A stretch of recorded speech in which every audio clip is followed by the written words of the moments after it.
एक कामगार तिथं 20 पटी त्याच्या अंगावर तो त्याचा ध्यान झाला.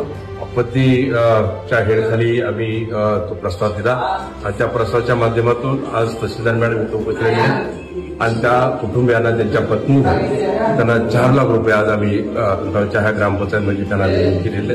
माणूस तर आपला परत येत नाहीये, पण तुम्हाला एक थोडासा आधार आणि त्याच्यामुळे त्याच्या मागे त्यांची मुलं आहेत, लहान लहान मुलं आहेत आणि त्या मातेनं काय करायचं या दृष्टिकोनातून आज शासन त्यांच्या दारी आज 4 लाख देऊन उभा आहे. निश्चितच मी तहसीलदार आणि सगळ्यांचं मॅडमचं आणि त्यांच्या सर्व स्टाफचं धन्यवाद देईन.